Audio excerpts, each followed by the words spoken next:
Blog Talk Radio. Welcome, ladies and gentlemen. Welcome to the End Time Tribune, covering breaking news and current events as it pertains to Bible prophecy. In effect, chronicling the coming of Christ the King.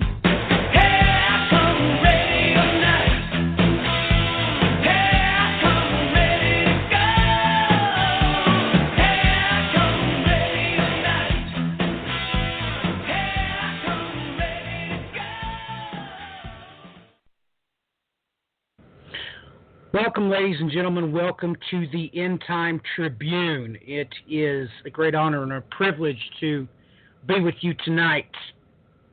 I'm going to read an opening diatribe from Brent Elusive. I have been watching a pattern of harbingers since 2010 and before, and the result has brought me to some conclusions that have been correct in their timing in these sequences of patterns and harbingers to the day, and may continue to be correct in our future. Please look at the dates and timing of these harbingers that were and are accurate to the day. Ladies and gentlemen, I strongly suggest that you consult your show notes. I have provided the documentation that he sent me and published it, so everybody needs to look at that stuff. I as well posted Clinton's. And Clinton, of course, will be joining us tonight. We've got the full meal deal tonight. The Bri is not on the switchboard, but he is on the way. So get a hold of that documentation, get it up in your browsers, and get prepared. For in 4 minutes and 56 seconds, we're going to give it to you both barrels, square in the chest. Why, you're going to pull those pistols and whistle Dixie.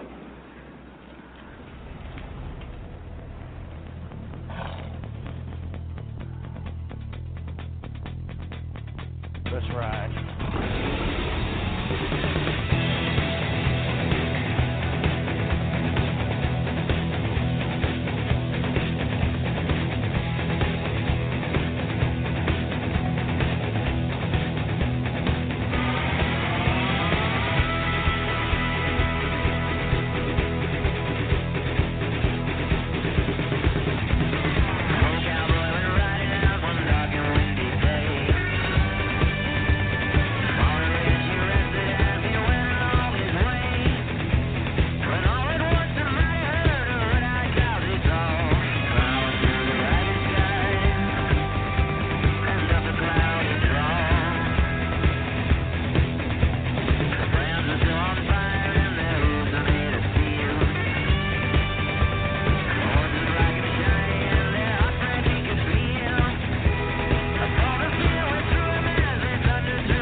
Welcome, ladies and gentlemen. Welcome to the End Time Tribune. Let's get everybody safe and sound in the saddle, shall we? Clinton, very interesting behind-the-scenes gameplay going on here. Listeners don't know that you've been working on a timeline behind the scenes, and it's amazing to me that I had just gotten off the phone with you and checked my messages, and via a friend of Brent's received a message about this very topic. So what's your thoughts on that now, having looked over Brent's show notes there? Well, I'm curious to hear his explanation of everything that's going on. And first of all, I do apologize for my voice. I'm very severely under the weather, so I do apologize for that. But I looked over his notes briefly before the show. There's definitely dates that pop up, and what's interesting to me is the date that he chooses to say is the beginning of, basically what's happening right now. Is very similar to the date that I say is beginning as well. So I'm curious to see, because he's done so much research in the past on this, and the differences of the combinations of dates. I'm curious to see what the buildup is to this, because there's a possibility that both these timelines may coincide. Yeah, you sent me a message, and the only thing I had to respond was, well, perhaps. Perhaps. Only the good Lord knows. Bri, what's your thoughts? I mean, let me check the date. Brian, it's been exactly 1,346 days since we was last on air with Brent. Boy, a whole lot has gone by. What's your general thoughts on the difference between then and now, Brian? Has things died down? Is his calculations even more intriguing than they were now? What's your thoughts on this, past, 3.5 years? It's past 3.5 years, oh boy. I mean, we've had a plethora of things that have happened, and I guess to state it nicely for those out there that have been commanded to watch, if you can't see it, I can't help you. So, and, to add into that, I think we got a lot to look at here with these timelines for certain. Of no doubt. And, Brian, you and I have yet to sit down and pull out your massive amount of work that you've done with the work that you've done has been with great seculum of folds of time. You've dealt with 120 years, the great aspects to that, and you and I never got a chance to cover it. So here we are, once around the ride with Brent Elusive. Got a random message from somebody that was not even friends with me, so I had let it go, and I don't check the message request. I don't know to click that button, and I seen there were numbers on it, so I clicked it, and boom, there he was, Brent. So, Brent, it is good to have you back on the End Time Tribune. Oh, my goodness, so much has happened. Why don't you give us an update of what has gone on with you personally since then? And then, by all means, you can jump right into your timeline. Let's get this thing started. Yeah. Thank you, Matthew. Hi, Clinton. Hi, Brian. What's been going on with me? Oh, let's see. I had things prepared. Okay. Let's get everybody's attention here. You gentlemen know this, but the audience doesn't. Well, I guess they've got my notes.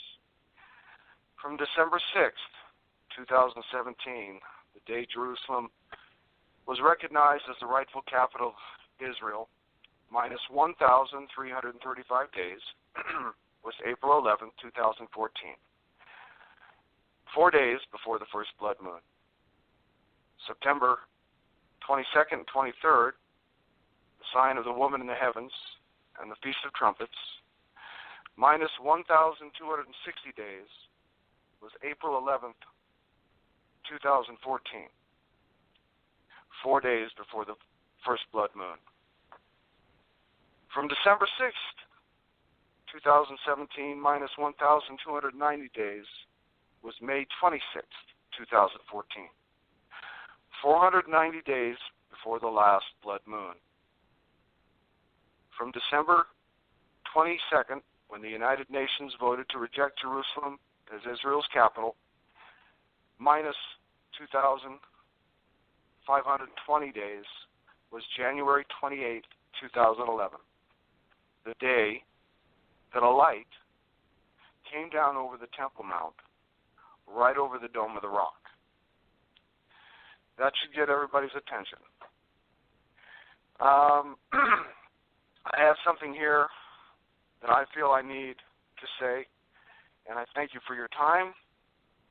First off, I'm not setting a date for the rapture. That's not what this is about. Jesus said that no man would know the day or the hour of his coming, but he did say to watch so that that day did not overtake you as a thief. So there are signs to look for, and this is my interpretation of the sign that he told us to look for before his coming.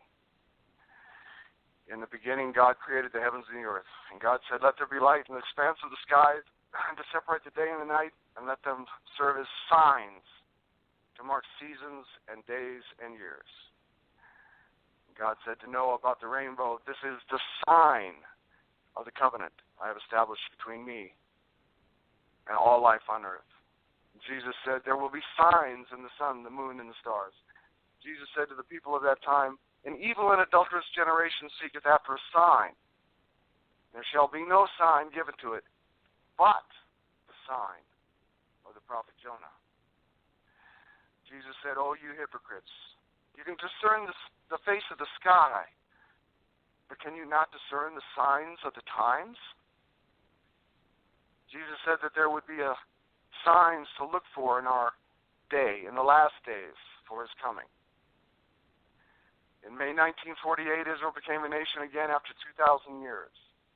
That was a sign of the end times. Isaiah 66:8. Who has ever heard such a thing? Who has ever seen such a thing? Can a country be born in a day or a nation be brought forth in a moment? Jesus said, though seeing, they do not see. Though hearing, they do not hear or understand.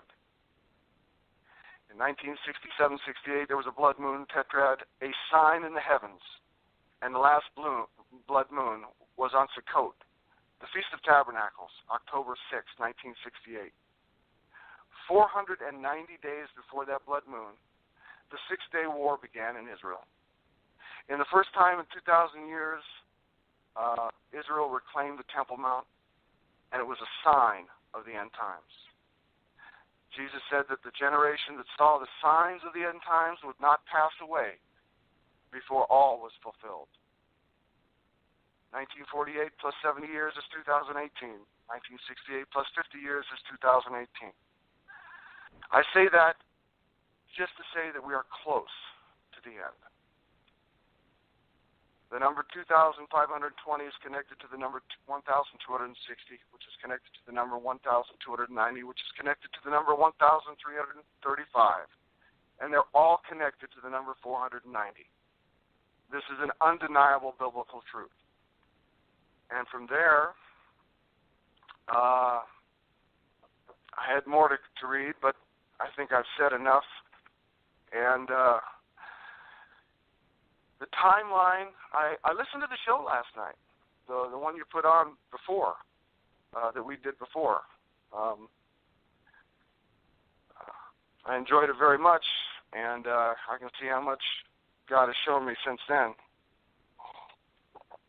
Is everybody still there? Oh yes, we're still here. Okay. I I found that episode. The faithful had been faithful, making up archives, so I found it. Of course, all indebted to Deb. Wow, invaluable sister, invaluable. But she had sent it to me and got it back up. I cut out the old intro from it and all that stuff and got it back up as quickly as I could. And I listened to it twice, really just shaking my head.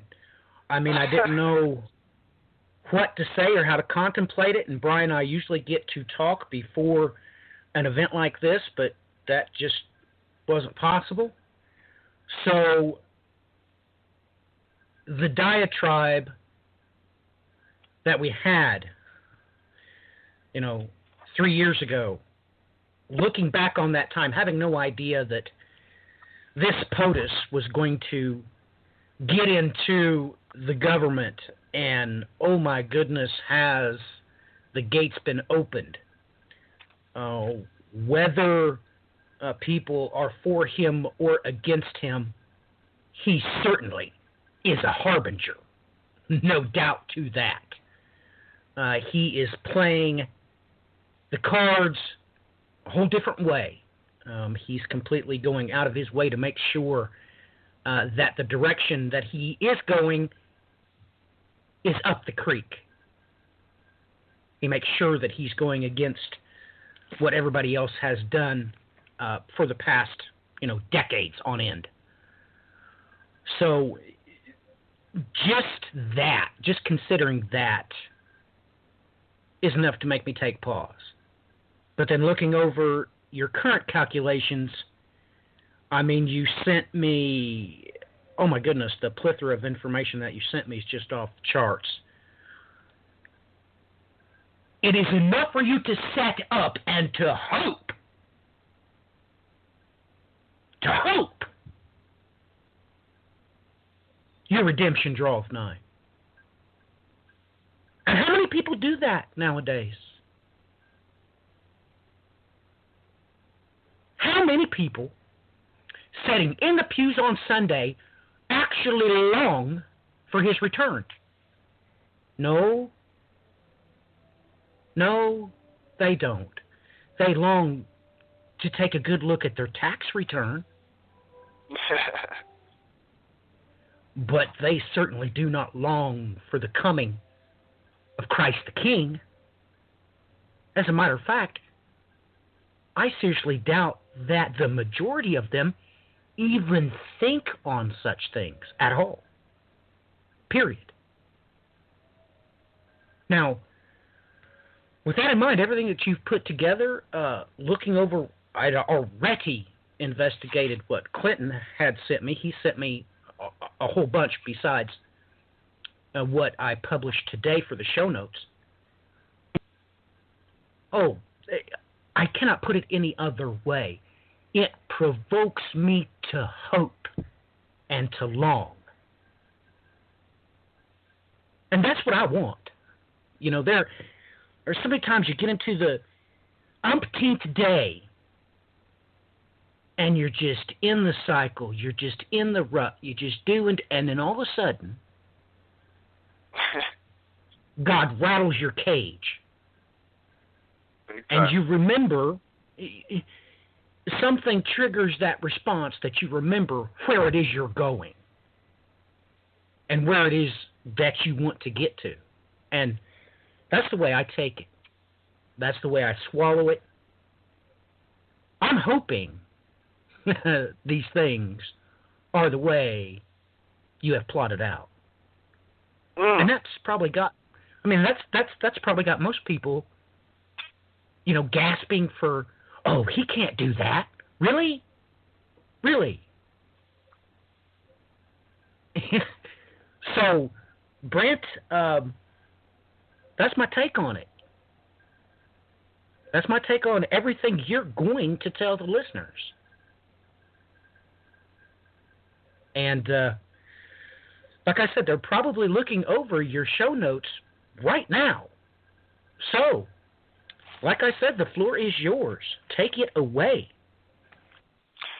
Thank you, Matthew. Actually, even in the show notes, there's a mistake that I caught after I sent it to you. It's dealing with the first 3.5 years. These are broken down into 3.5 year sections because when I calculated this from December 25th, 2012, to April 29th, 2014, I came back to where I was, which was 2009 or so. And so I started the calculations there. I had good reason assume the tribulation on a certain date. I honestly, at this point, can't remember how I came to the conclusion of Jacob's trouble being 60 days ahead of it. But there is a distinction there. There is a pattern there, and it repeats in 3.5 year intervals. Those who don't have the notes, I don't want to, this is going to sound just like a lot of numbers, but from September 19, 2010, going 3.5 years, and then 3.5 years after that, there are things that couldn't be known until December 25th, when I was sitting at home and God showed me. I consider them presents. I consider them gifts, because this material had been sitting around for quite some time. Now, there is a distinction between Jacob's trouble and the tribulation date time frame. There's good reason for that. But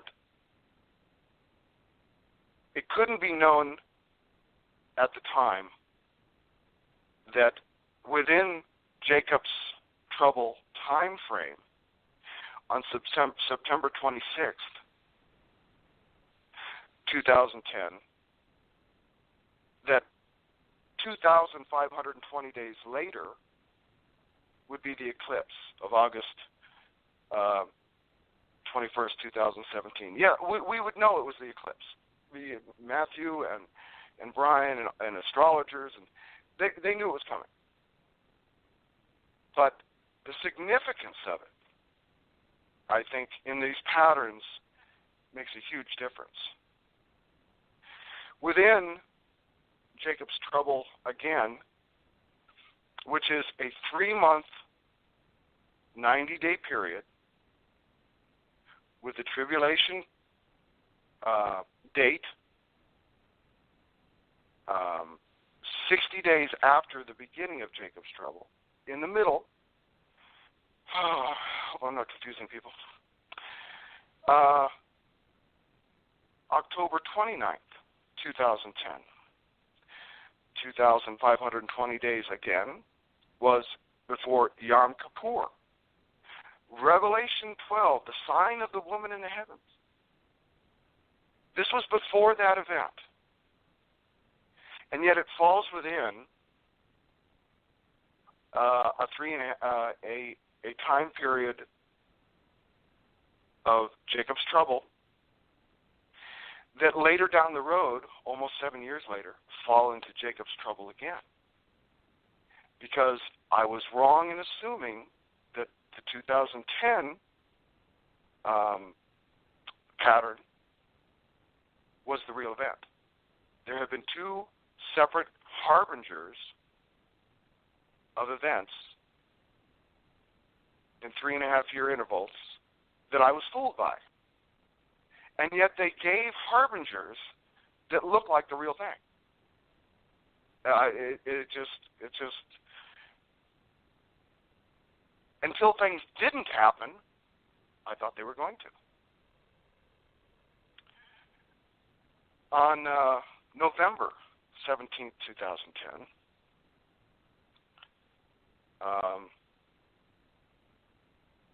It's 1,260 days before April 29, 2014. That doesn't mean anything to anybody without any paperwork. Jacob's trouble, we have that 1,260 days, which is 3.5 years after the tribulation timeline. It falls within the Jacob trouble timeline in 2010. These numbers are all biblical, and they stand out. There's nowhere else that I know of that all these numbers mean anything except in the Bible, all put together. From the time, the first day of Jacob's trouble in 2010, which is September 19, 2010,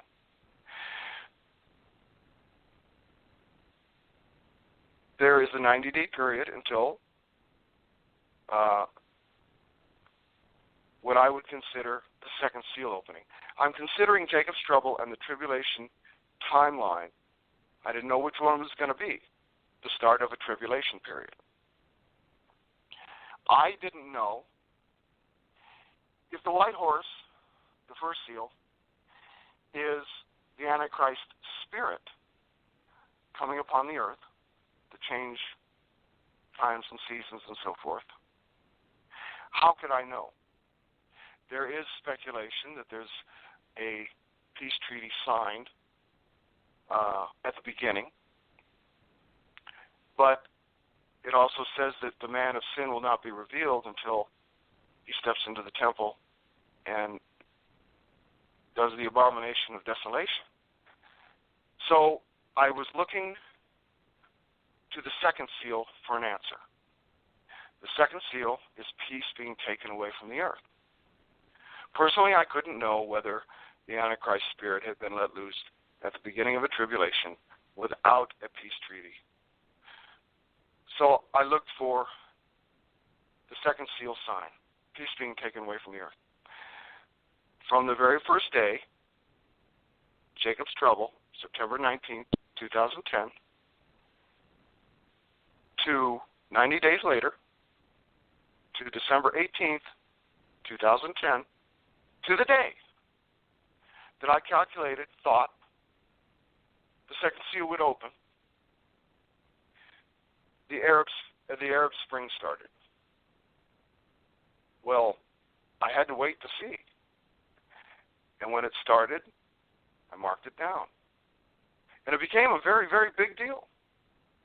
And I've got paperwork that I haven't even sent you, that the next 3 months was the vast majority of all these countries in their revolution within the government and amongst the people.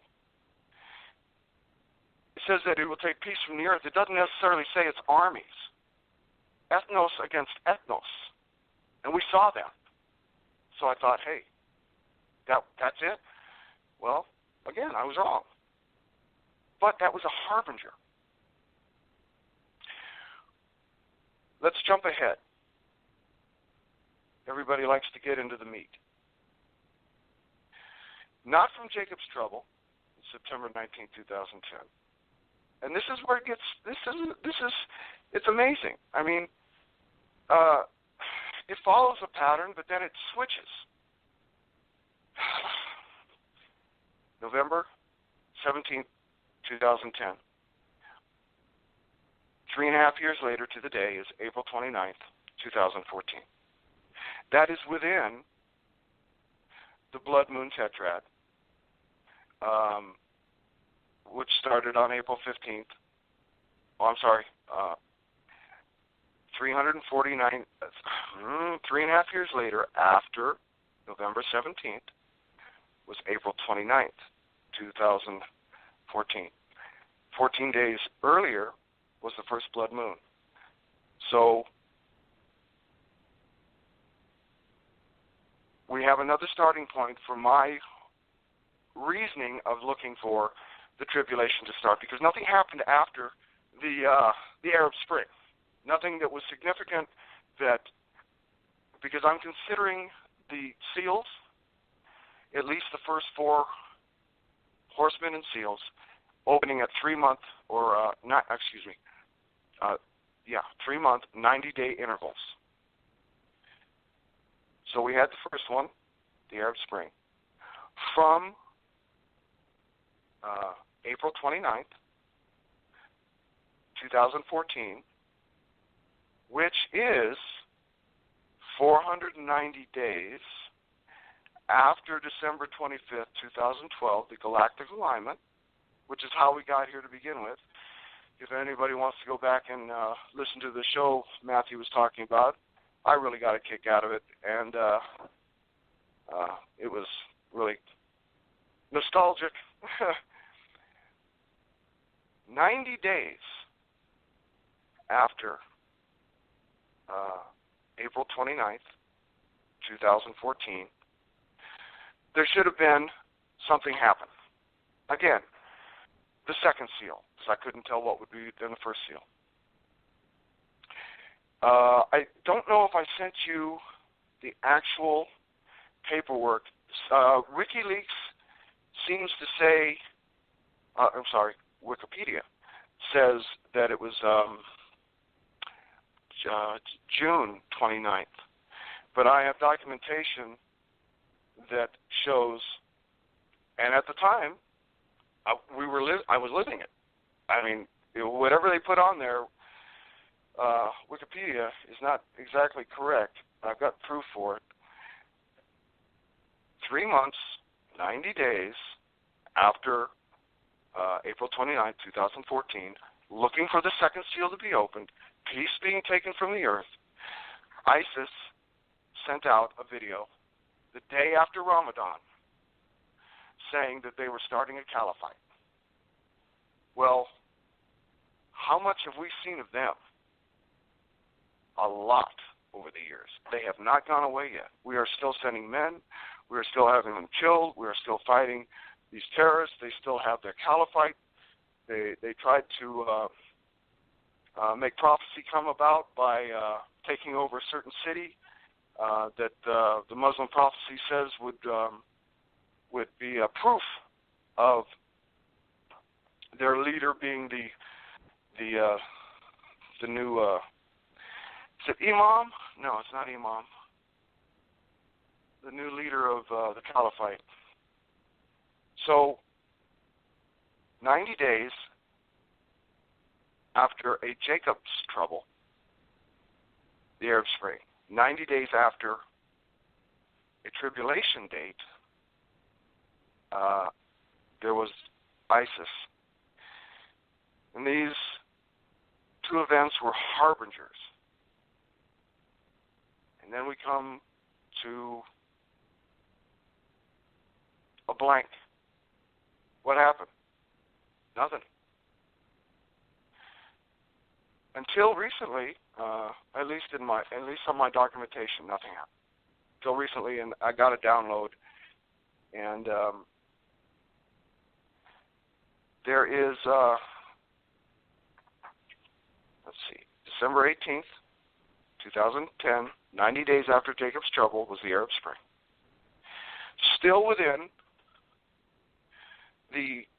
in 2010, the tribulation time period. It doesn't go beyond that. It goes beyond the Jacob trouble. But it stays within the frame, the time frame, and they overlap. Let's see. January 12th, 2011, and this is where the mistake was. I have it written down as 2010. I apologize. January 12th, 2011 is 2,520 days before December 6, 2017, which was when Jerusalem was declared a capital. That falls within the 2010 tribulation time period of 90 days. January 28, 2011 is 40 days after Jacob's trouble, which again is the Arab Spring. I tried to cover all the bases so that even a 40-day period, because some of them are more significant. Now this is what blew me away, and this came after December 25th. I found out stuff today, looking over stuff. I've missed stuff. This goes so much deeper than I realized. January 28th, still within the 2010 time frame of the tribulation, 90 days, a light appeared over the Temple Mount. I love that video. I've seen that video. People say it's fake. They had it from 3 different angles. Now they got it from 5 or 6. I don't care if anybody says it's fake. That from that day,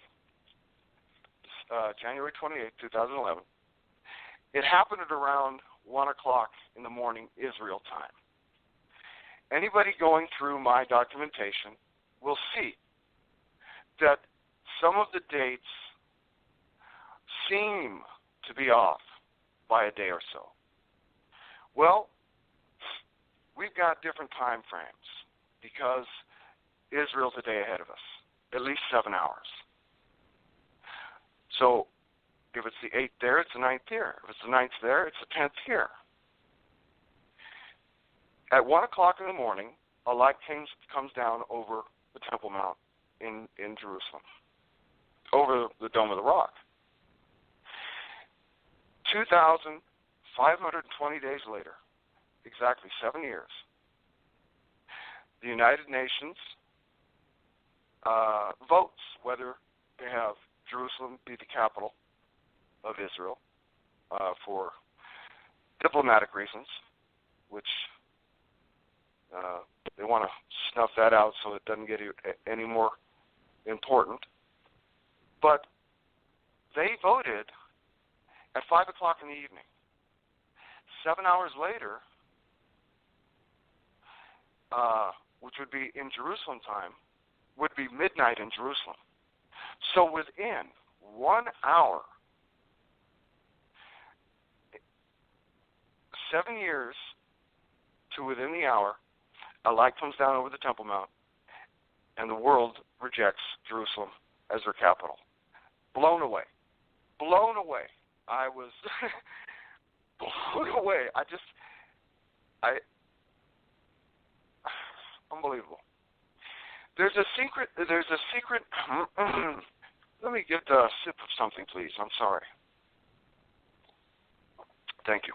No, that's fine. There's a synchronization that I sent you on the very first page of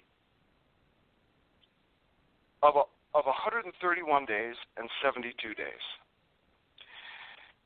This synchronization is a pattern. And it proves to me, that this calculation is correct. Because there's no way. I mean, you could do it with somebody's birthday. Okay? We'll take 2 birthdays and sit them this far apart, and that's what people say about these kind of things. You know, anybody could do that. You know, you could find it anywhere. Yes, you could with numbers, but not with events. When the numbers line up with events,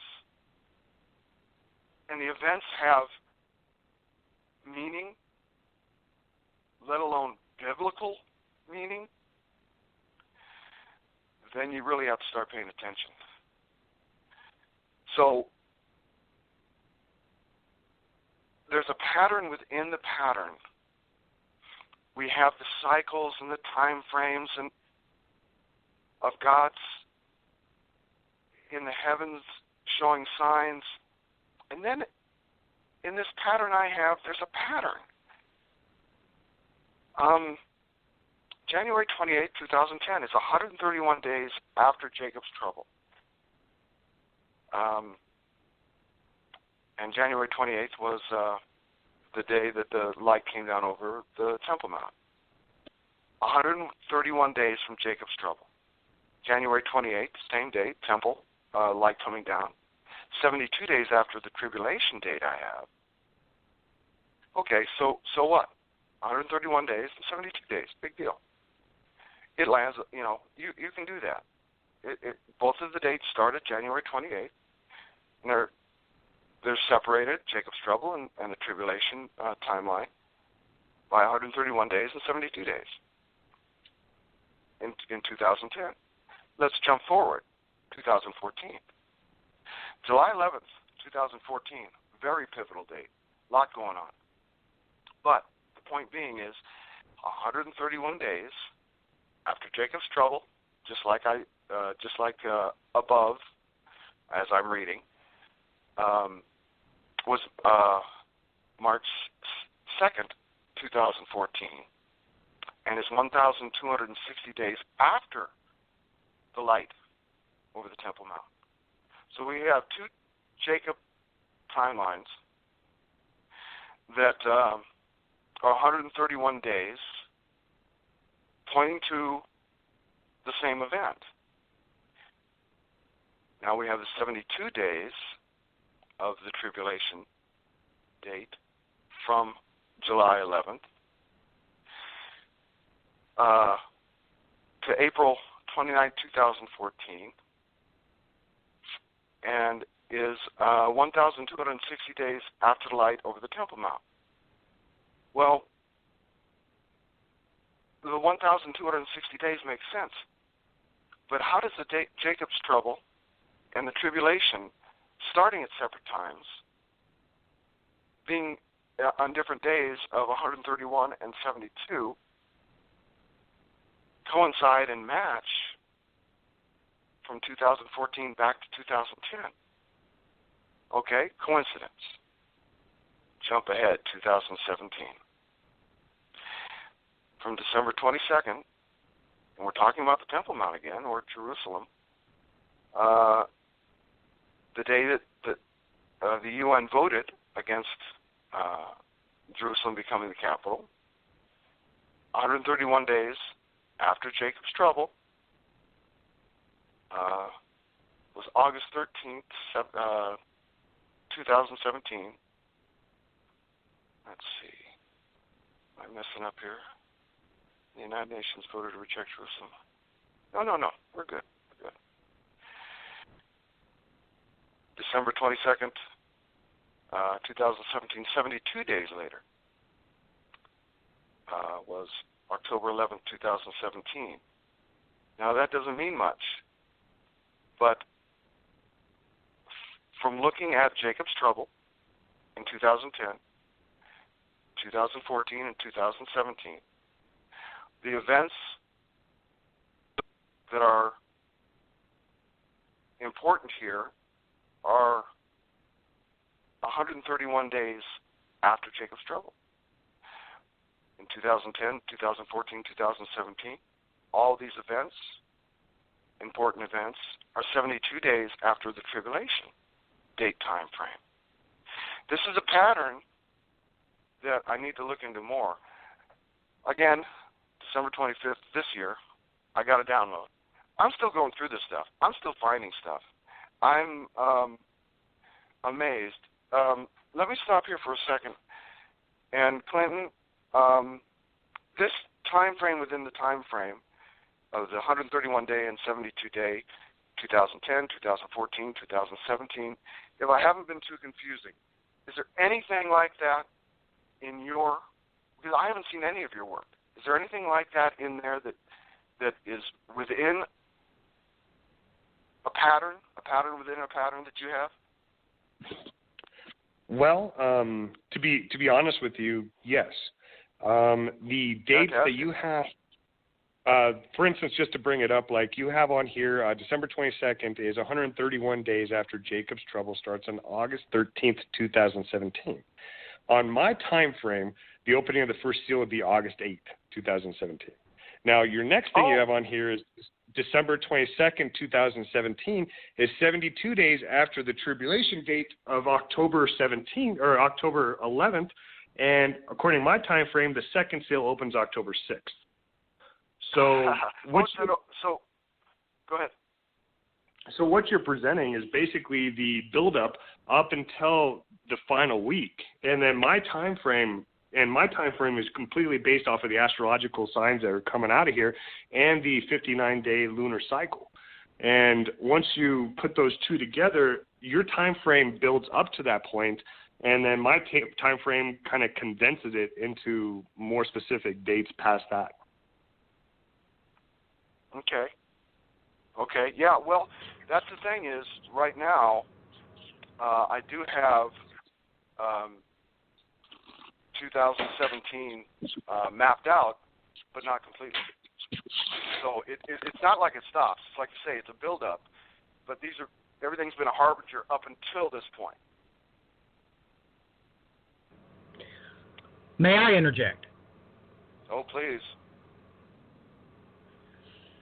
If anyone takes a listen to the rebroadcast, you'll take note that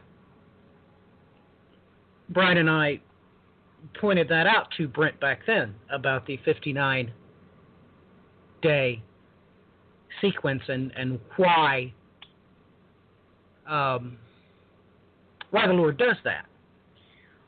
I still haven't got my head around it personally. And that's just fine. Let us consider what both of you are looking at here and why there would be a difference between Jacob's trouble and the tribulation. Well, why is that? Well, we go to the first reference to... You're asking me specifically? I'm sorry? No, I'm going to shed some light on it. Oh, no, I'm going to shed some light on it now. Yes, this is the way it works. Ladies and gentlemen, when you go to the first reference to Jacob and his trouble, I know this is going to take all of you by surprise, but the first time Jacob is used with trouble is not when you think it is. It's Genesis chapter 34. And he points his finger at two of his sons, and it works kind of like this. And Jacob said to Simon and Levi, "Ye have troubled me to make me a stink among the inhabitants of the land, among the Canaanites, the Perizzites, and I being few in number, they shall gather themselves against me and slay me, and I shall be destroyed, I and my house." And they said, "Should he deal with our sister as with a harlot?" That's the first reference to Jacob and trouble. So we have to realize that God uses this instance so you can see a little bit farther when you get to Ezekiel, okay? Because there are specific prophecies about Zadok, and the reason why they're given is so that we might know and understand that this particular group is for particularly the time of Jacob's trouble. Now, let me read from Ezekiel chapter 44. "But the priest, the Levites, the sons of Zadok, that kept the charge of my sanctuary when the children of Israel went astray from me, they shall come near me to minister unto me, and they shall stay before me to offer unto me fat and blood, saith the Lord God." Again in Ezekiel chapter 48, verse 11, "It shall be for the priests that are sanctified of the sons of Zadok, which have kept my charge, which went not astray when the children of Israel went astray, as the Levites went astray."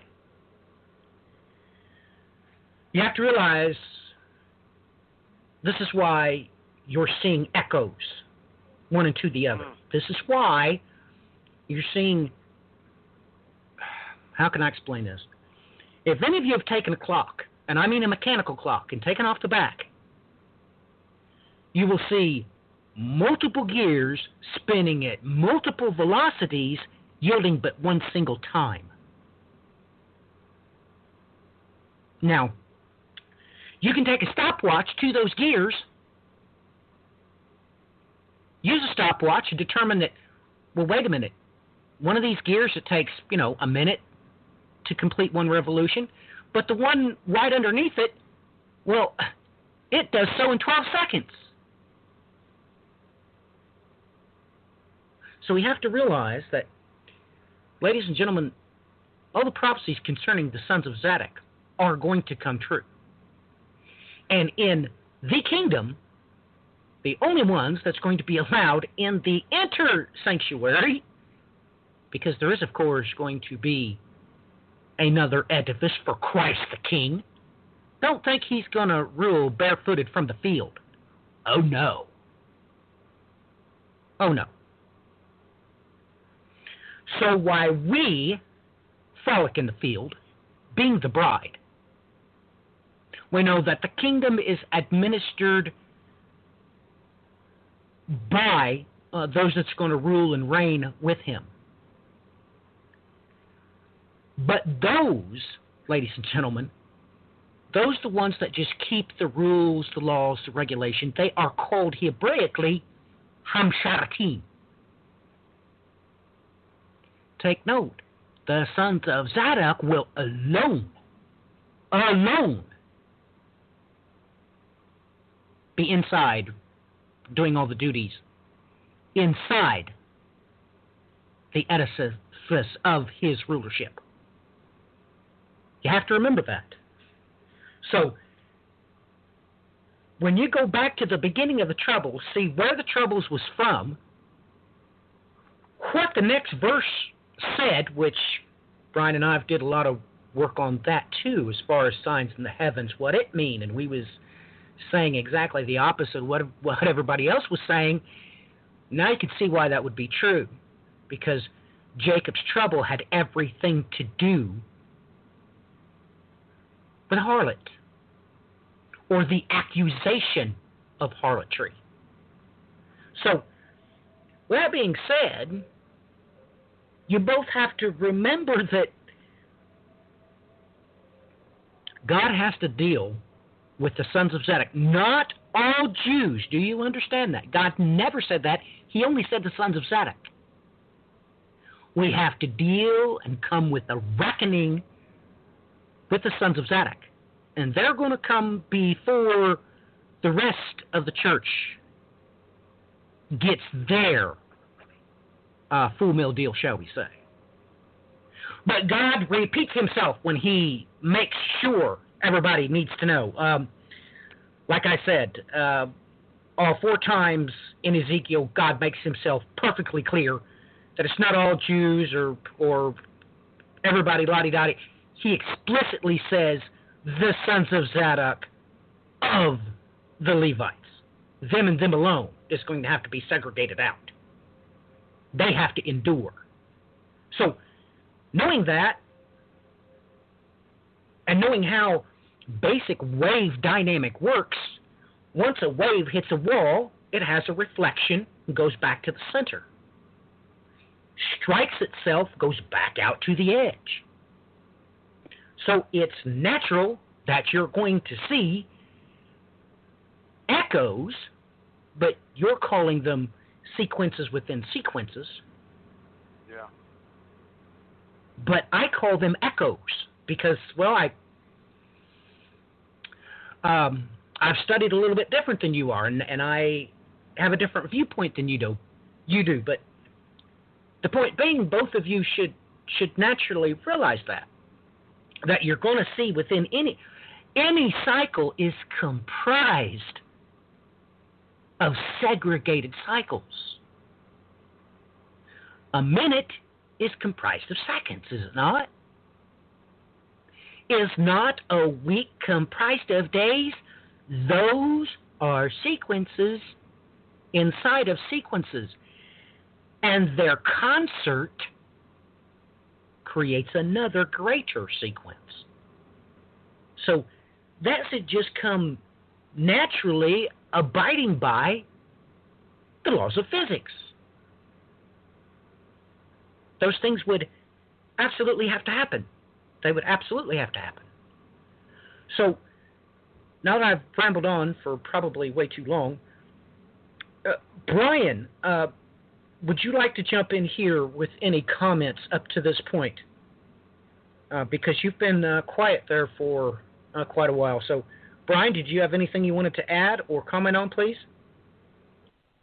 Well, I mean, there is a string of things that I'm re-looking over here in the background. And, you know, I think something important to point out here is the fact that Brent had locked in on that date of December 21st of 2012. And I want to remind everybody that December 21st of 2012 until that last eclipse in well, as we call it, the Blood Moon Jubilee. As you look it up online, they'll call it the Blood Moon Tetrad. But nonetheless, in between that time frame is 1,011 days. But as we've brought up before, 1010 is your date for 2 years and under, or 2 years and in the womb. It's not coincidence that this time frame is in between these two dates. When you go on the flip side of that and you put 280 and 1010 together and come to 1290, you put 1010 on top of 1290, that's your 2,300 days, folks.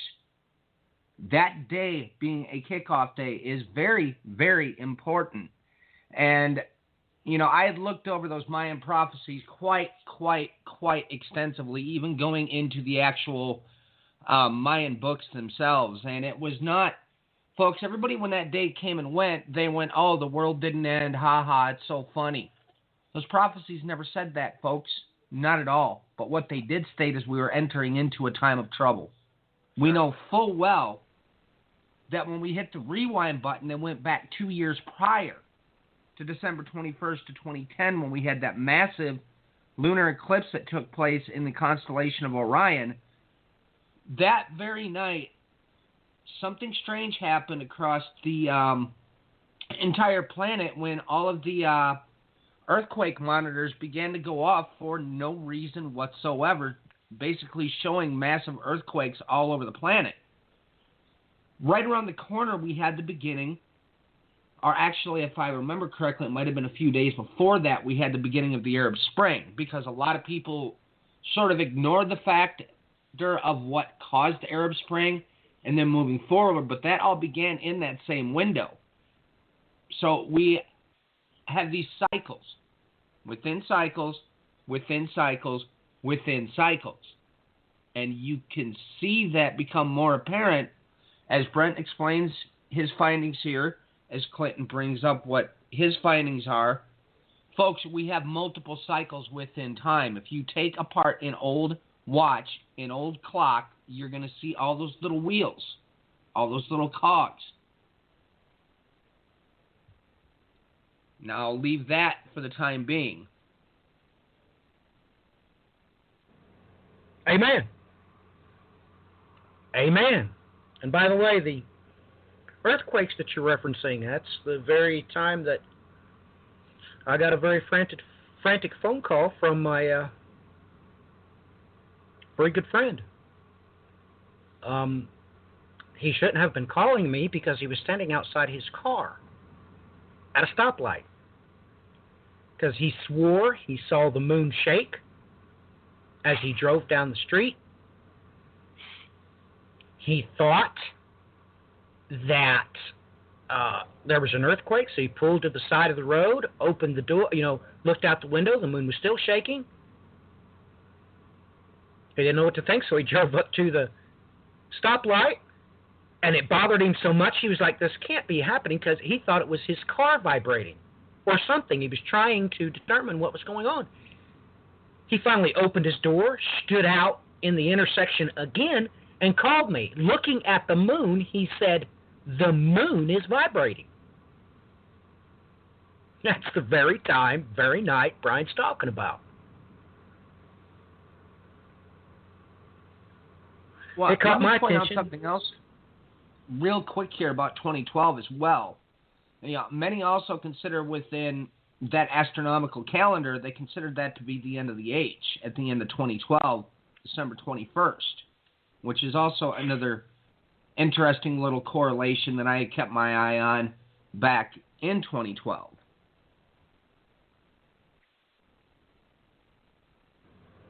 Well, Brian, you and I have did broadcasts before about where those Mayans must have came from. With that in mind, it would stand to reason that that had something to do with Jacob's trouble and his time. That's the only thing that makes sense. But let us get back to Brent.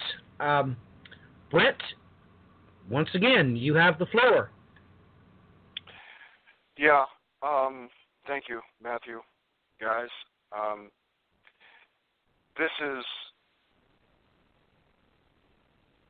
you guys, and this has been given to me. I do the research after it's been shown to me. I don't do the research to find these things. You guys are intellectuals. I am a child being given a toy and figuring out how it works. So I just want to make that clear that I've been, there's nothing that I have done to receive this, and I'm just trying to figure it out. But with you guys brought up earthquakes. I've been watching since 2010. There's a 188-day earthquake cycle that still, to this day, continues. There's a gentleman I sent 7 years' worth of data to, and he is keeping up on it on his website. I don't have a voice. Matthew, you've given me a voice. Brian, you give me a voice. And I just, Jehovah bless you for that. But the 188-day cycle does continue, I think, because of other factors within the universe. That's going to change soon. Okay. The last 2011, within the time frame of the tribulation period, was February 3rd, 2011, 2,300 days before Trump goes to the Wailing Wall. Now, he declared Jerusalem the capital. He went to the Wailing Wall, and both these dates have biblical significance to them within the time frame of my calculations.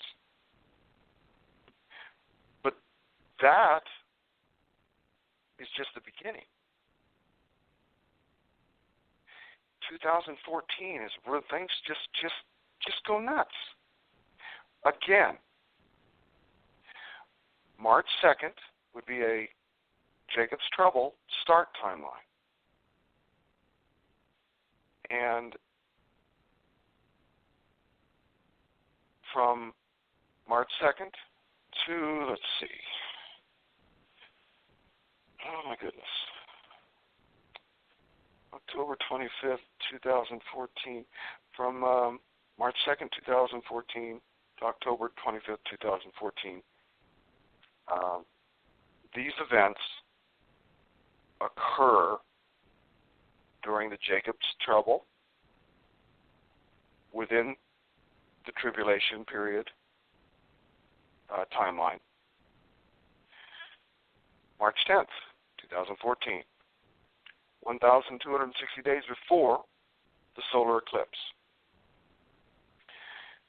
I've got a map on my wall of the United States and the world. Many, many things on it. But that solar eclipse was 40 days before Yom Kippur. To me, it is so significant. There are more Hebrews, and I say Hebrews, in the United States than there are in Israel. This nation was and still is a world leader, but not the dominant. And that was a warning from God. That was a sign in the heavens. Then we've got March 12th. Well, hold on. Let's see how close they are. March 10th, 2014, 1,260 days before the solar eclipse on August 21st. March 12th, 2014, 1,290 days before the revelation sign of the woman in the heavens. Now, Matthew, you know all about that stuff in the heavens. I have not been given any information about that, and it's not been my forte. But from what I've studied about it, seen about it, and now this, the significance is off the charts. Not only the event and it falling up against Yom Kippur, in these calculations, it's another biblical number. That's all these are, is biblical numbers. I'm only going by the biblical standard of the last days numbers of what Daniel was shown and what Jesus said and what Revelations has said. These are all biblical numbers that are aligning with these events that no man can control. The heavens above, eclipses and and things that are just beyond me in the heavens. March 23rd, 2014, 1,150 days after the Temple Mount light over it. Again, there's that light. Now, you would expect it to fall within a time frame on a certain date, on a certain number, but to have it be on a biblical date, a biblical number, is the significance in my mind. And obviously, if it wasn't, I wouldn't be talking to you guys. March 29, 2014, another 1,150 days, and this time before Trump at the Wailing Wall.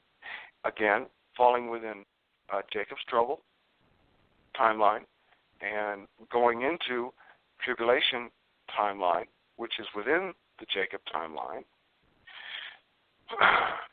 April 11th, 2014, 40 days after Jacob's trouble.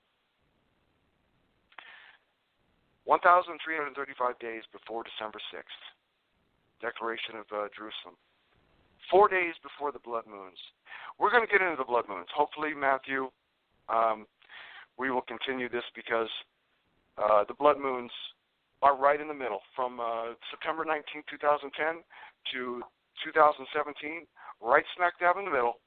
These blood moons, I know you've got the paperwork, point to the temple. They point to the temple in 490-day increments with witnesses. And the subject matter of these witnesses are of Jewish holidays and other holidays that are extremely significant in these days. So I just hope, and I know we will, get into that because it's kind of strange. They stand alone. There's only one or two instances where my timeline matches up with the blood moons, and you would think there would be more. They almost stand alone, and they are that sign in the heavens. Another one. April 12th, 2014, 90 days before July 11th, which is a huge pivotal day.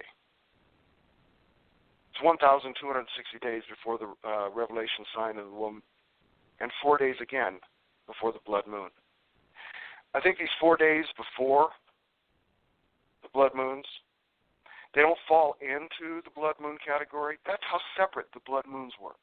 They were significant enough to say, here's a picture, here's the significance of it, which nobody saw. You know, people were saying all sorts of things about the blood moons. And I didn't know until later, after we had done the show on April 29th, how significant they were.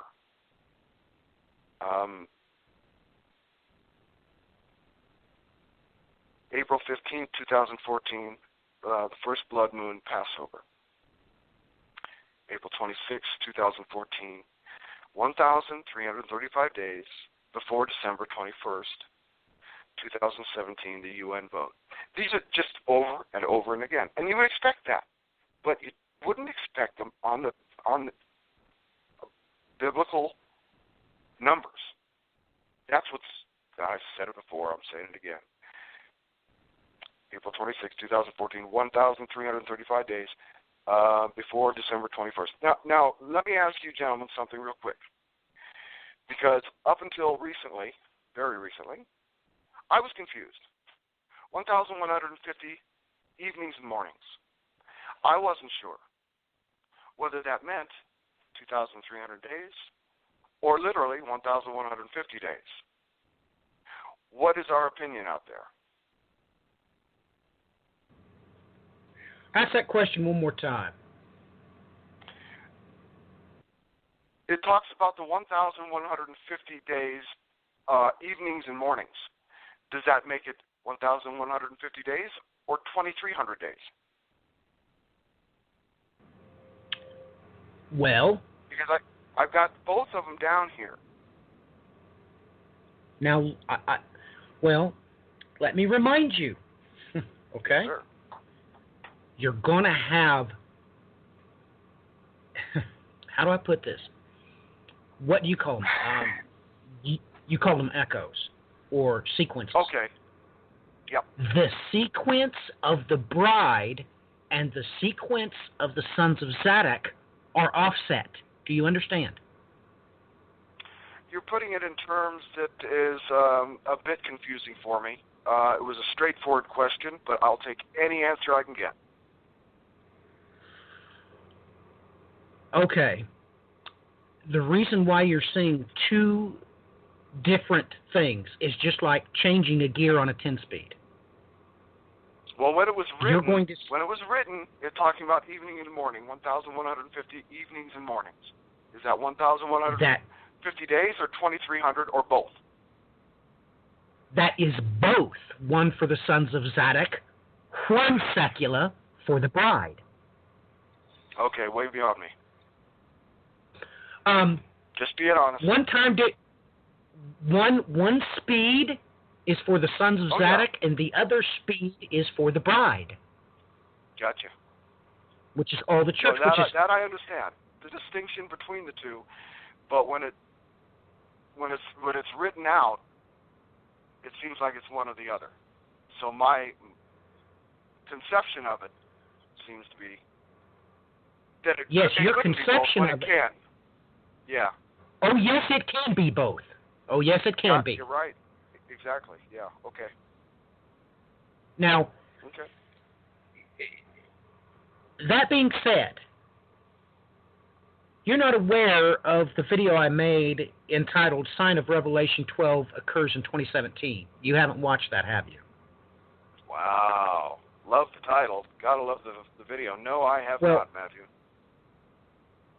Well, it's the opposite of everything else you've watched and read about that, because I declare emphatically in there what to be actually happening is I read to you about Jacob's trouble out of Genesis. Mm. And I'm on record as saying that is emphatically a Uriah crown that's being set upon the woman. God would never put an Egyptian crown on his bride. Now I'm on record as saying that. I don't know when that video was published. I think I did it at least a couple of years beforehand. So with that in mind, I know it's hard for your mind to comprehend that. No, it can mean both. It can absolutely mean both. And I know it's hard to grasp. Well, how are we ever going to grasp the mechanics of light? We're not going to, not in this life. Or the mechanics of ion exchange. We're not going to. We can't. I mean, our skulls are pretty big, but they ain't that big. So that's what I have to say about that. Okay? And we have to understand that what is going on here. Let's talk about time and what the Lord told us about the raging of the seas. Now, what amazes me is that people don't realize mechanically what happened during the supermoon. If you don't live on the beach, you don't realize that, ladies and gentlemen, the Lord your God is expecting you to realize that He told you to mark time off by the faithful witness. That's a given, okay? He's also expecting you to know that the closer the moon gets to the earth, the higher the tide. But if you don't live on the beach, you don't recognize it. And He's expecting you, well, it was almost like He was absolutely expecting people in the end generation to have the technology to be able to calculate when the moon was closest and when the moon was furthest away, thereby making the tides deeper. The closer the moon came, the deeper the tides would get. This would create an echo, well, or a segment, however you want to put it, of increasing intensity. Taking note that in between there, of course, you've got two ebbs. One ebb comes for the sons of Zadok. One ebb comes for his bride. You'll take note. Go to the beach. The next time you're able to do this, go to the beach and count how many waves it takes before the tide is all the way in. Because a wave will splash, then another wave will splash, and it'll be farther. Then a wave will mimic that, and then it'll splash farther. It does this naturally, and God was expecting you to know this. I mean, this is elementary things.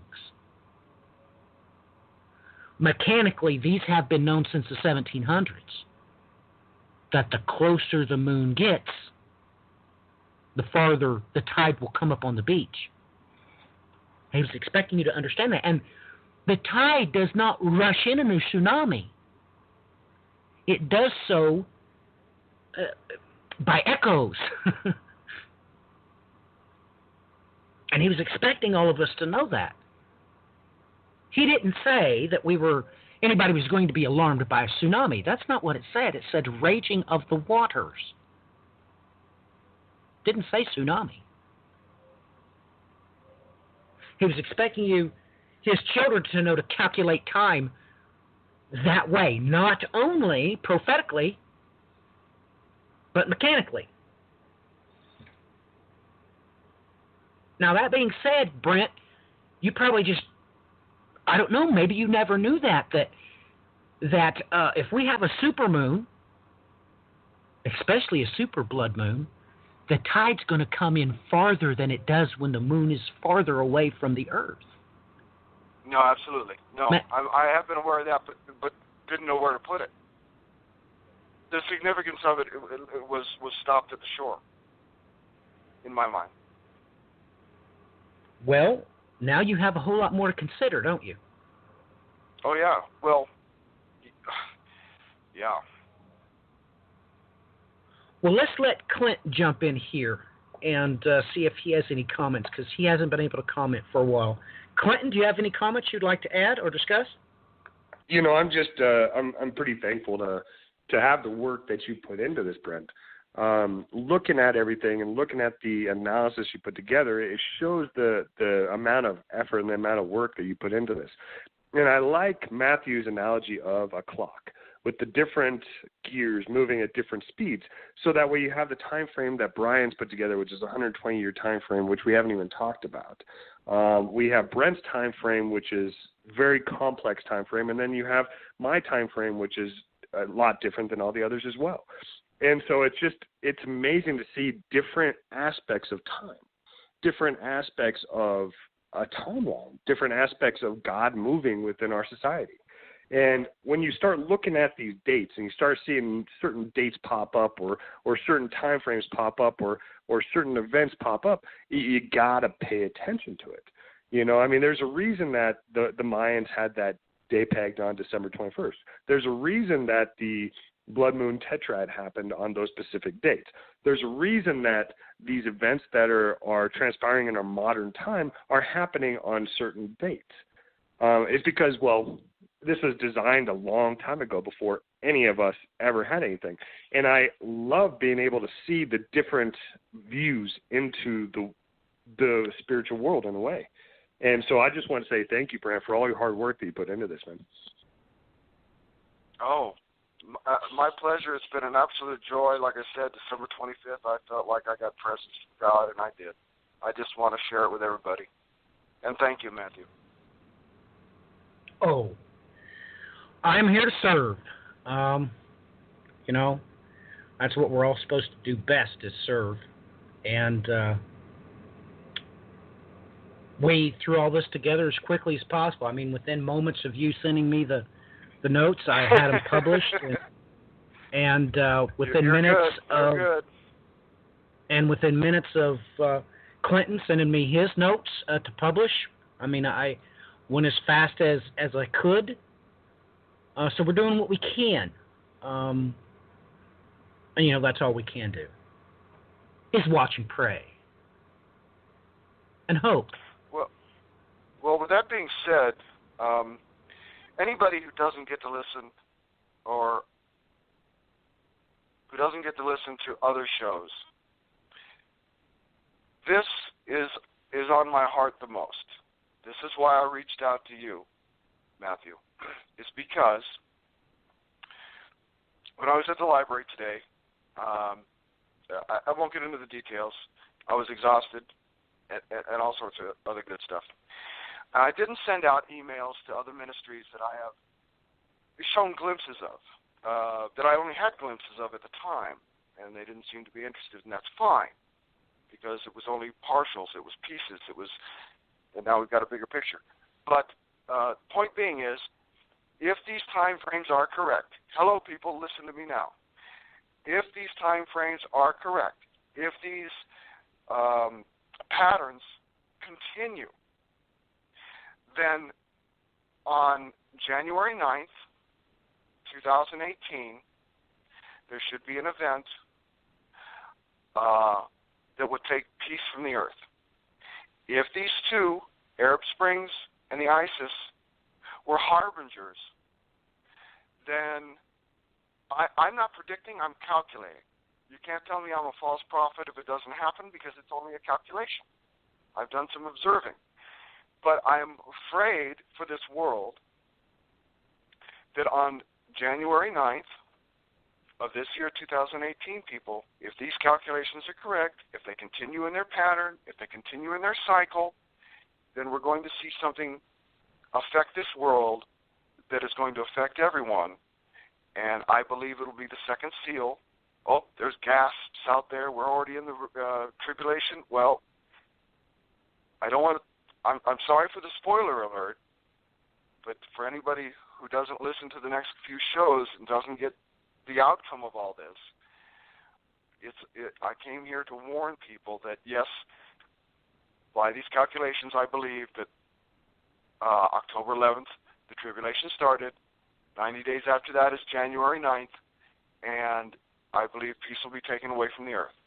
I have said it face-to-face to people. I am saying it now.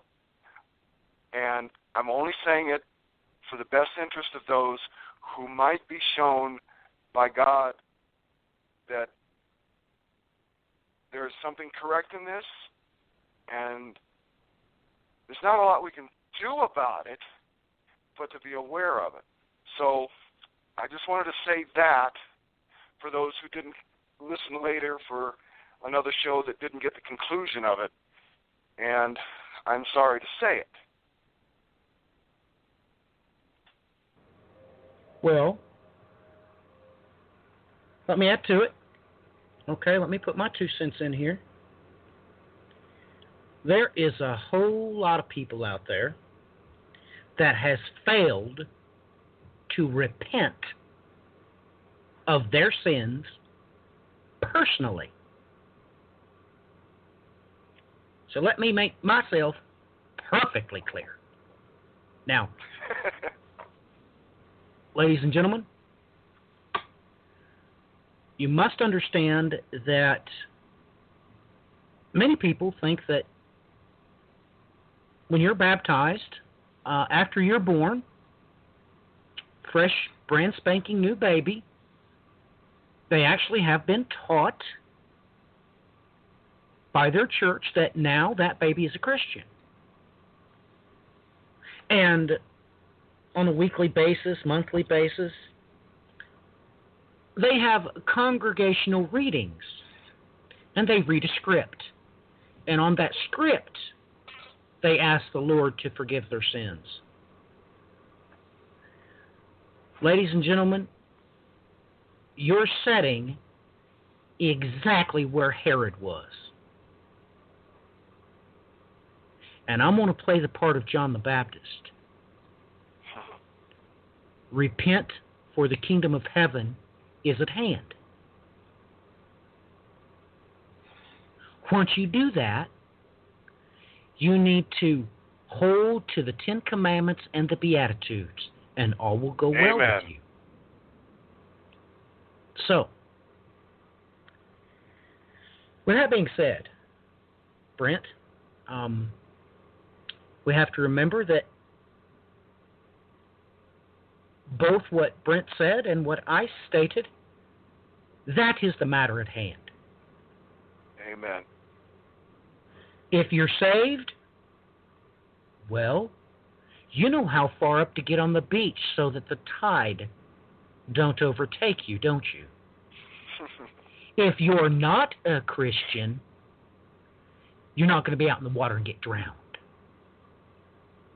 In any event, consider this is the way God designed time, and you're supposed to already know to look for saculum of time. And everything that Brent has showed us so far proves that emphatically, as a matter of fact. He mentioned January the 9th. I already knew what was coming January the 9th. Because an event happens that day that is really kind of off the charts. If you understand what God said about one end of the heavens to the other. But we're not ready for the conclusion yet. Brent, you have a whole lot probably you want to cover before I talk about that, correct? So please do proceed. Yeah, no. I love what you told the people. And I'm very interested, because we haven't got to talk about what you did see. And you told me, just a bit about January 9th. I'm very intrigued, because if it matches up, it's just another sign. And it's fantastic. But we don't have eyes to see or ears to hear. I'm sure a lot of people are bored with these numbers. From September 19th, 2010 to March 18th, 2011, there were 9 events that had biblical numbers and significance in them. But in 2014, there were 23 events, as we're getting closer to a timeline of 2017, looking back to 2014 and the blood moons. It's really a pivotal point. It's amazing. I mean, it's a pivotal point. So April 29th, major day, 2014 is 1,260 days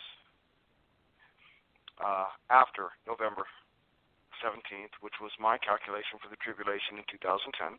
But it's also 490 days after December 12th. Got all of this started, and it's 14 days after the first blood moon. So there's a connection there. There's it's well, you guys were talking about spokes and stuff. This is a wheel within a wheel. This is just amazing stuff. Here's a little bit, something I haven't spoken of. There are so many other things. In some of my first calculations, I did Ramadan in. I threw Ramadan in because, here we go. This is something that's probably very controversial, and I don't know many people who talk about it. But later on, the next show, I'll just touch on it here. Especially in the first 3.5 years, the seals, we're talking about synchronicity again, the seals followed the feast of the Lord in a pattern that they were fulfilled. The feasts, the seals were fulfilled in the feast, and the feasts were fulfilled in the seals. At 3-month intervals, that's 1 year. We can go through the 4 horsemen and see the synchronicity of the feast of the Lord in Scripture, in the timing of events, patterns. I'm totally convinced that the seals follow the feast days. And I think I can prove that, and we'll have to do that later. May 5th/6th. I do that slash again because, again, in Israel, they're a day ahead. But that was 2014. Israel's Independence Day. These things matter. These things are significant. They're within the pattern, probably a whole nother pattern. In one day a nation becomes, a country becomes a nation, a people becomes a nation. That is no little thing. So their celebrating of it is thanking Jehovah, and it's on a calendar and can be seen within the patterns. May 26, 2014, 490 days before the last blood moon. This is one of the keys to deciphering the blood moons that we'll have to get into at another show. But May 26th,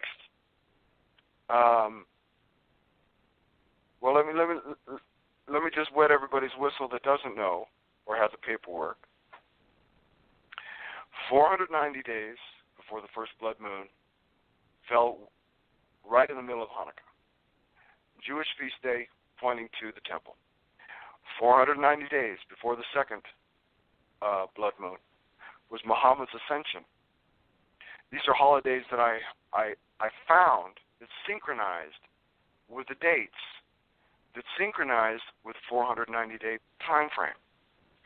That is an important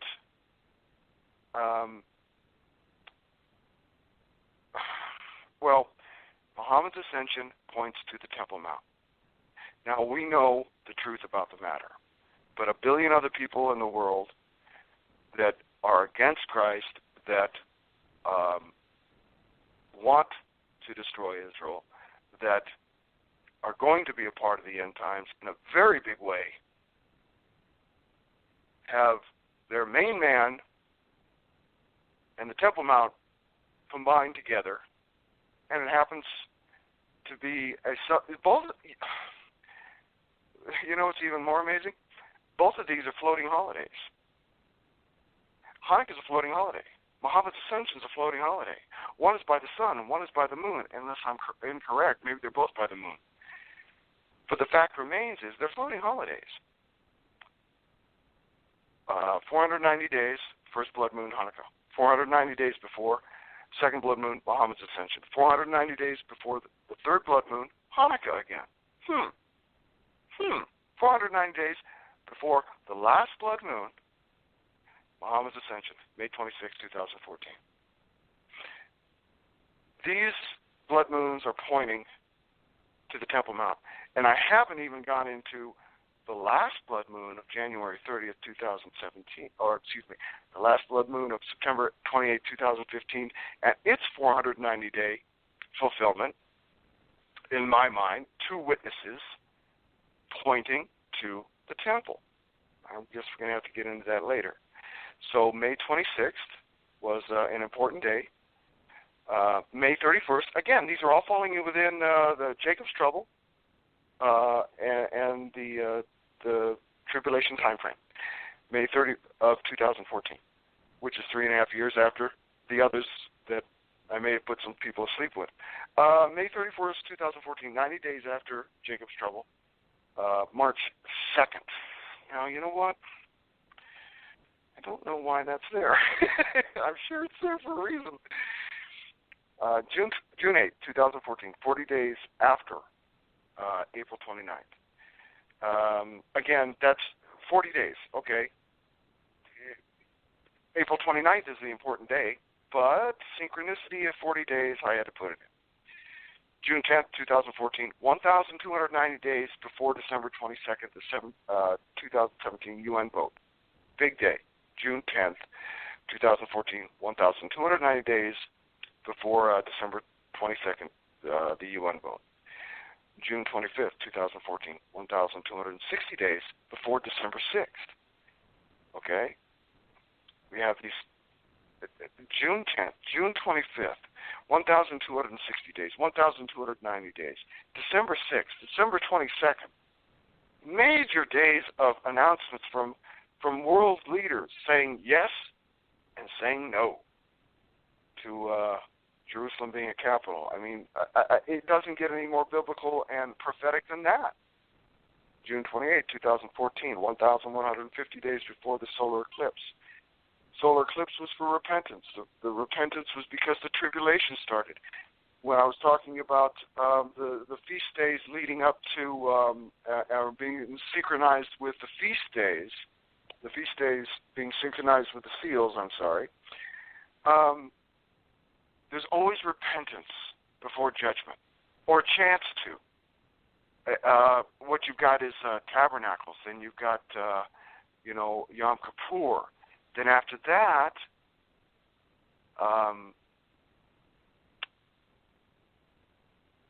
the seals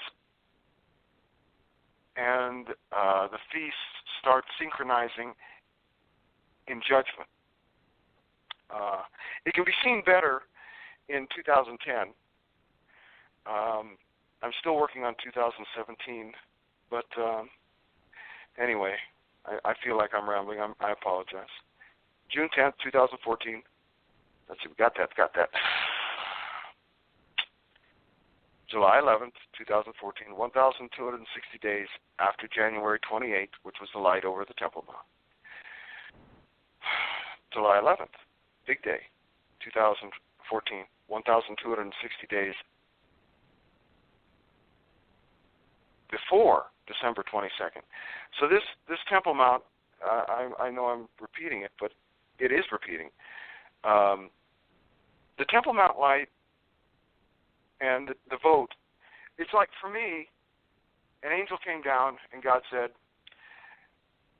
this is a sign in the first heaven to watch for a sign on the earth that the world will reject what the first sign was showing God has ordained.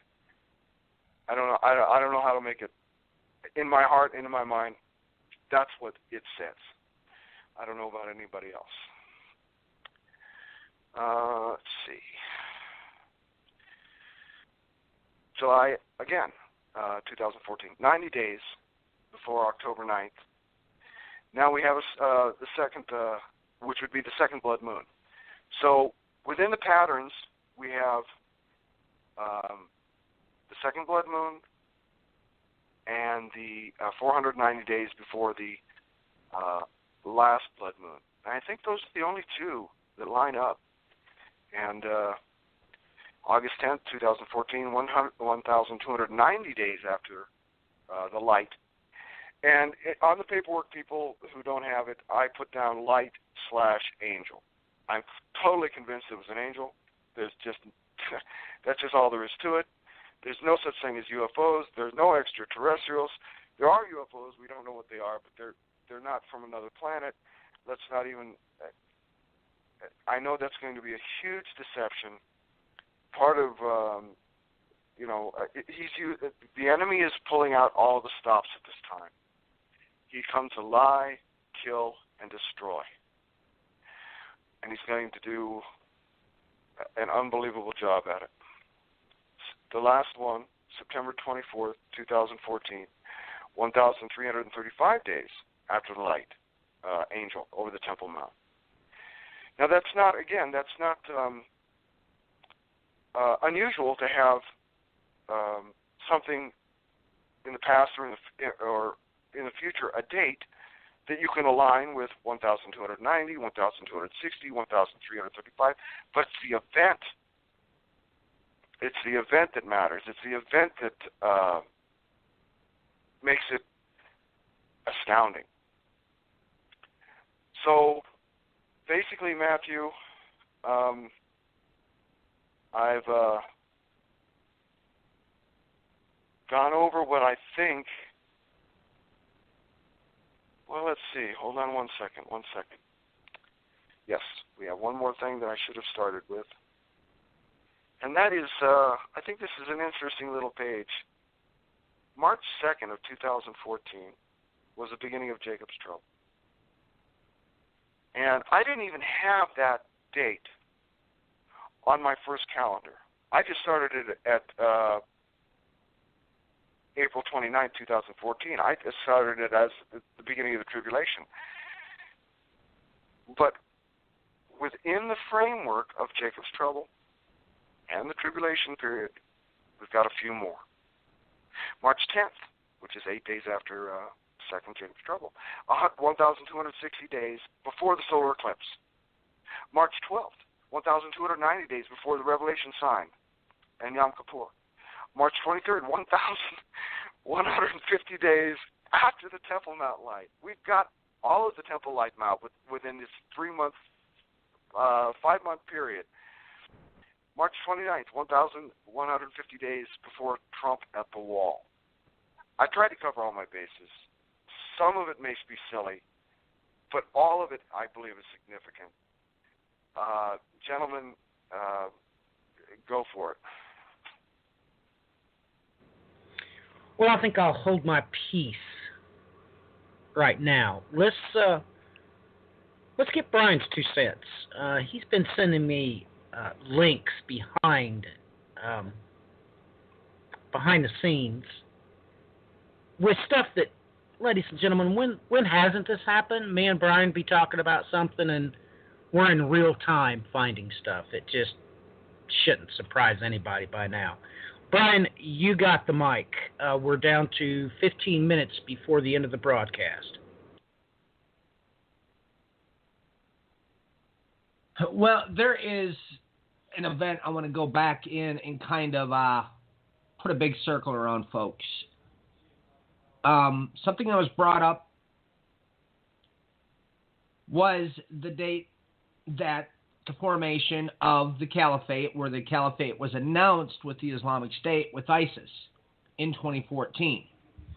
Now, everybody, you need to understand that this person that declared himself the caliphate was the second leader of the Islamic State. Okay, the first one came about during the insurgency in Iraq that lasted from 2011 until 2013. And you'll notice that obviously in that sweet spot, as I pointed out earlier, you end up with that 2300 marker beginning in 2012, according to the way I run my own calculations anyways. And this is when things get really heated in Iraq, because in 2011 is when the U.S. troops removed themselves from Iraq, as Obama had promised they would when he was coming into office. And that's, like I said, again, that happened in 2011. And then by the time 2012 rolls around, this is when things start to intensify and Islamic State starts running its first course. Then we move forward. You take from the Iraqi Civil War, which they mark in 2014, which so happens to be around June 2014. And folks, with all the things going on here in the news, as far as December was concerned, I think we might want to take out a marker and draw a great big circle around the fact that in December, Prime Minister al-Abadi declared on December 10th the end of this war. Folks, can you do your mathematics? Just a simple, quick one. That's 3.5 years. 2014, June. Or maybe I just messed that up. Never mind. Nonetheless, you've got that following within that marker. So this wasn't the only big things that happened here in December in 2017. This announcement you had it being announced by Syria that the war had come to an end there. You had Russia declared the end of the war against Islamic State, and they started removing their major grouping of forces from there as well. Iraq declared the end of the war against Islamic State. Now, everybody, I want to revert your attention back to, we did a report on this years upon years ago, when it was just a little bit after a documentary was released out of Al Jazeera called Enemy of Enemies, The Rise of ISIL. In that video series, at the very end of part 1, something very frightening shows up at the end of it. And if you go in and look at the Hebrew words in Psalms 83, realize that it states that the Assyrian is going to be hidden in the shadows. He'll be the hidden arm, hidden hand controlling everything from the shadows.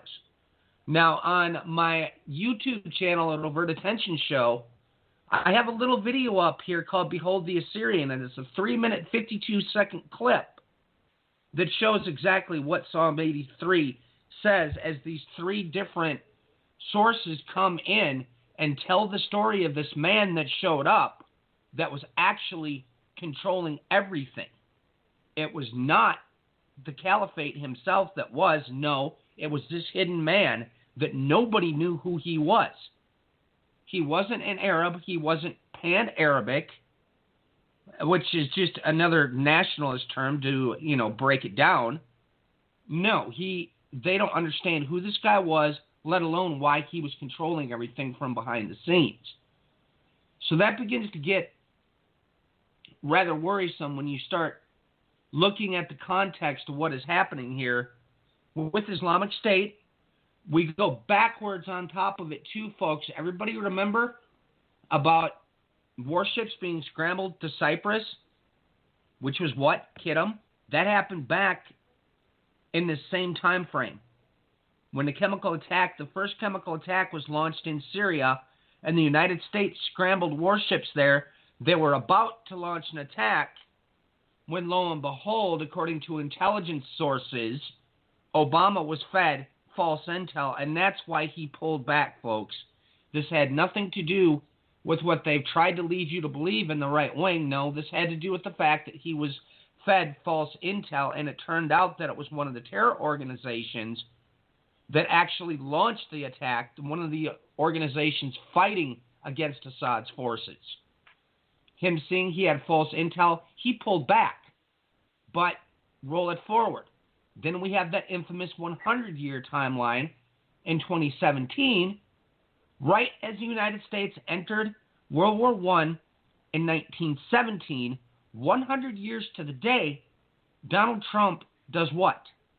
Orders his warships to come in. They went right from Cyprus straight up to Syria and started launching Tomahawk cruise missiles. So the more we keep looking in these windows of time, the more we're going to keep finding. This should be unending. Irregardless of anything, we're going to find this keeps going. But go ahead. That's what I had to say there. No, I'm just agreeing with you, Pat. 100 years to the day from 1917? Yep. Wow. America's entry into World War I, and then 100 years later, Donald Trump comes in and orders the firing of those cruise missiles. Wow. Wow. Let me repeat that for you. Wow, we're down here to 6 minutes. So, Clinton, did you have anything that you wanted to add? This is definitely a topic and something that we need to talk in more detail later as well, especially as things are developing. And Brent, since you've never really seen any of my work or anything, Matthew has attached my timeline onto this broadcast, so you can look at that as well. But I love the whole aspect of the clock. I love the aspect of everything unfolding, and that we're going to find more timelines like this, all pointing to the same time frame, which is unbelievable and amazing and prophetic in its own way.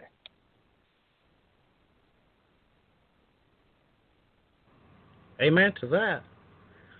No doubt about it. Well, Brian had his spiel. Brent, how many more episodes do you think this is going to take?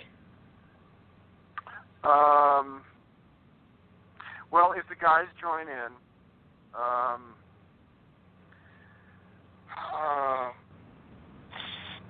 two. Two. Okay. Well, because I've got would you like to prepare. I gave you just about everything I got that could make sense tonight, and then I've got to prepare again tomorrow. But there is more. Okay, that's fine. We haven't even got it to 2017 yet. Right, I know. I know, and that's fresh. Okay? Everybody can see that's fresh. Everybody can feel that's fresh. So I will go ahead and postpone WI2C Radio until next Thursday. We'll go ahead and schedule Brent again tomorrow. And I'm looking at his work schedule right now. He said that he's free until Friday, so that will give us Thursday and Friday if needs be. So, ladies and gentlemen, that gives you all plenty of time to research Brent and Clinton's notes and send me questions, and then reverberate from there. And with that being said, Brent, go ahead and come on here and say your goodbyes and whatever websites you want to share or whatever you'd like to do. Was that me or Clinton? That was you, Brent. Oh, you know what? You mentioned a website. Thank you very much. Because I have seen it be correct in my life. Let me give you an example. Wings of Prophecy. That is a website. It's a blog talk. It's a young lady who is a prophetess. I'm just speaking from experience and what I believe. When 40 days, just not real quick, the 40 days before, after the eclipse, okay, I went into fasting and praying but not for the 40 days. I'm not that great. Not great at all. But one of the things God put on my heart was, one day he said, pray for those who are doing yoga. It didn't make any sense to me. Fine. Great. The next day, this woman, on her blog, said that the Lord told her to pray for those with the Kundalini spirit, which is attached to the yoga spirit, or the yoga spirit. So that's just one little example of the things I've seen her hear from the Lord to be correct, and I can confirm it. Wings of Prophecy, January 2nd and 3rd. Barely 2 paragraphs. Eye-openers because of the subject matter. God bless you all. Thank you for the opportunity. I will be on it tomorrow.